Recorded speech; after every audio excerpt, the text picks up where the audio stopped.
ನಮಸ್ಕಾರ ಎಲ್ಲರಿಗೂ. ನವರಾತ್ರಿಯ 5ನೇ ದಿನವಾದ ಇಂದು ನಾವು ಸ್ಕಂದ ಮಾತೆಯನ್ನು ಪೂಜೆ ಮಾಡುತ್ತೇವೆ. ಇವತ್ತಿನ ಬಣ್ಣ ಬಂದು ಹಸಿರು ಬಣ್ಣ. ಇವತ್ತು ಶುಕ್ರವಾರ ಆಗಿರೋದ್ರಿಂದ ನಾನು ಬೆಳಗ್ಗೆನೇ ಎದ್ದು ಮನೆಯಲ್ಲಿ ತಿಂಡಿ ಎಲ್ಲ ಮಾಡಿ ಕೆಲಸ ಎಲ್ಲ ಮುಗಿಸ್ಬಿಟ್ಟು ಹೊಸಲು ತೊಳೆದು ನಾನು ರಂಗೋಲಿ ಹಾಕೋತಾ ಇದ್ದೀನಿ. ನಿನ್ನೆ ಹಾಕಿರೋ ರಂಗೋಲಿ ಎಲ್ಲ ತೆಗೆದು ಮನೆಯೆಲ್ಲ ಕ್ಲೀನ್ ಮಾಡಿಕೊಂಡು, ದೇವ್ರ ಮನೆಯಲ್ಲಿ ನೆನ್ನೆ ಇಟ್ಟಿರ್ತೀವಲ್ಲ ಹೂವು, ಅವನ್ನೆಲ್ಲ ತೆಗೆದು ಕಡ್ಡಿ ಧೂಳೆಲ್ಲ ಇರುತ್ತೆ ಅದನ್ನೆಲ್ಲ ಕ್ಲೀನ್ ಮಾಡಿಕೊಂಡು ಹೊಸ ಹೂವನ್ನು ಇಟ್ಟು ಪೂಜೆ ಮಾಡ್ಕೋಬೇಕು. ರಂಗೋಲಿ ಹಾಕೋಕ್ಕೆ ಬರಲ್ಲ ಅನ್ನೋರು ಚುಕ್ಕಿ ರಂಗೋಲಿನೇ ಅಲ್ಲ, ಈ ರೀತಿ ನಾವು ಸಿಂಪಲ್ಲಾಗಿ ಫ್ಲವರ್ಸ್ನೇ ಜೋಡಿಸ್ಬಿಟ್ಟು ಒಂದು ರಂಗೋಲಿ ಥರ ಮಾಡಿ ಅದಕ್ಕೆ ಈ ರೀತಿ ಕೆಮ್ಮಣ್ಣಿಂದ ಚಿಕ್ಕದಾಗಿ ಸುತ್ತಲೂ ಬಾರ್ಡರ್ ಹಾಕ್ಕೊಂಡು ಸಾಕು, ಚೆನ್ನಾಗಿ ಕಾಣುತ್ತೆ. ರಂಗೋಲಿ ಹಾಕೊಂಡಿದ್ದಾಯಿತು, ಹೊಸ್ಲಿಗೆಲ್ಲ ಹೂವು ಇಟ್ಟು ನಾನಿಲ್ಲಿ ನೈವೇದ್ಯಕ್ಕೆ ಅಂತ ಇವತ್ತು ಕೇಸರಿ ಬಾತ್ ಮಾಡ್ಕೋತಾ ಇದ್ದೀನಿ. ಕೇಸರಿ ಬಾತ್ಗೆ ನಾನು ಯಾವುದೇ ರೀತಿ ಕಲರ್ ಏನೂ ಹಾಕೋತಾ ಇಲ್ಲ.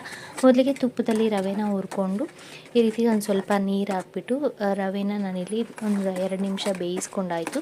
ಲಾಸ್ಟಲ್ಲಿ ನಾನಿಲ್ಲಿ ಸಕ್ಕರೆ ಹಾಕಿ 1 ಕುದಿ ಅಥವಾ 2 ಕುದಿ ಕುದಿಸ್ಕೊಂಡು ಲಾಸ್ಟಲ್ಲಿ ತುಪ್ಪ ಹಾಕಿ ದ್ರಾಕ್ಷಿ ಗೋಡಂಬಿ ಉದಿರೋದನ್ನು ಹಾಕಿ ಮಿಕ್ಸ್ ಮಾಡಿಕೊಂಡ್ರೆ ಕೇಸರಿ ಬಾತ್ ರೆಡಿ ಆಗುತ್ತೆ. ಈ ರೀತಿ ನೈವೇದ್ಯಕ್ಕೆ ನಾವು ವಿತಿನ್ 5 ಮಿನಿಟ್ಸ್ ಎಲ್ಲ ಬೇಗ ನಾವು ನೈವೇದ್ಯನ ರೆಡಿ ಮಾಡ್ಕೋಬೋದು ದೇವ್ರ ಪ್ರಸಾದಕ್ಕೆ ಅಂತ. ನೈವೇದ್ಯ ರೆಡಿ ಮಾಡ್ಕೊಂಡಾದ್ಮೇಲೆ ನಾನಿಲ್ಲಿ ಪೂಜೆ ಮಾಡ್ಕೋತಾ ಇದ್ದೀನಿ. ಇವತ್ತು ಬೆಳಗ್ಗೆನೇ ಪೂಜೆ ಮುಗಿಸ್ಕೋತಾ ಇದ್ದೀನಿ. ದೇವ್ರ ಮನೆಯಲ್ಲಿ ದೀಪ ಹಚ್ಚಿ ಪೂಜೆ ಮಾಡಿ ಹೊಸಲು ಪೂಜೆ ಮಾಡಿದ್ರೆ ಇವತ್ತಿನ ದಿನ ಪೂಜೆ ಮುಗೀತು. Thank you.